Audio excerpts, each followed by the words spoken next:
In the heart of West Africa, a golden empire once ruled the sands of the Sahel. An empire so rich, its king caused economic chaos just by giving away gold.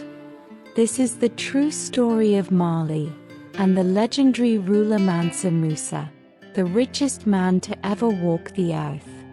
In the 13th century, West Africa was a land of warring kingdoms. Among them, the Mandinka people lived under the rule of the Soso king, Sumunguru Kante, a tyrant feared for his cruelty. But in 1235, a young prince named Sundiata Keita, who had once been exiled, returned to fulfill a prophecy. He rallied the Mandinka warriors and defeated Sumunguru at the Battle of Kirina. That victory gave birth to the Mali Empire, and Sundiata became its first ruler, known as the Lion King of Mali. Under Sundiata, Mali began to flourish. Its strength came from two key resources, gold and salt. Mali controlled massive gold mines in Bambouk and Bure, and it sat at the crossroads of trans-Saharan trade routes. Merchants from North Africa, the Middle East, and even Europe came to trade. The capital city Niamey became a center of wealth, order, and diplomacy. In 1312, a new ruler took the throne of Mali. His name was Mansa Musa I. A devout Muslim, a brilliant strategist, and above all, a legend in gold. Musa expanded Mali's borders across modern-day Mali, Guinea, Senegal, and beyond, transforming it into one of the largest and wealthiest empires in African history. But it was in 1324, when Musa embarked on the Hajj to Mecca, that the world truly felt his presence. Mansa Musa didn't travel alone. He traveled with a caravan so massive, it looked like an army of gold crossing the desert. 60,000 men, 12,000 slaves, each carrying gold, 80 camels, each bearing up to 300 pounds of gold dust, and hundreds of entertainers, soldiers, and attendants in luxurious silks and robes. When he reached Cairo, Egypt, Musa gave gold away freely to the poor, the rulers, and the merchants. But this generosity had a consequence. Musa flooded Cairo's economy with so much gold that it triggered massive inflation. Gold lost its value. Prices soared.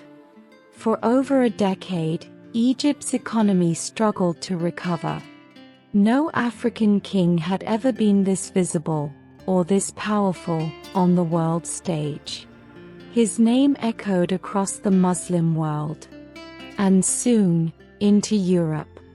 In 1375, Mansa Musa was immortalized in the Catalan Atlas, one of the most influential medieval maps. There he sat, on a golden throne, in West Africa, crowned, robed, and holding a gleaming gold nugget. The caption? The richest and most noble king in all the land. Mansa Musa returned from his pilgrimage not only more famous, but more inspired. He brought back architects, scholars, and books. He built mosques, libraries, and schools, most notably in Timbuktu. Timbuktu soon became a beacon of Islamic scholarship. The Sankore University, established under Musa's reign, housed thousands of manuscripts on science, astronomy, medicine, and law. To this day, Timbuktu's manuscripts are one of Africa's most treasured intellectual legacies. After Mansa Musa's death in 1337, Mali began to decline. His successors lacked his vision and strength. Internal conflicts, weak leadership, and changing trade routes weakened the empire. By the late 1400s, a rising new power, the Songhai Empire, conquered much of Mali's territory. Eventually, the once mighty empire faded into history. But the legacy of Mali and Mansa Musa endures.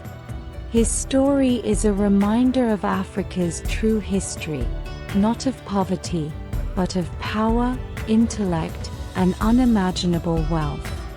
Before colonialism, before the scramble for Africa, there were empires. Empires with libraries, universities, diplomacy, and kings who could shake the economies of continents. The story of Mansa Musa isn't just African history, it's world history. If you want more untold stories from Africa, like, subscribe, and join us as we rediscover the truth hidden beneath the sands of time.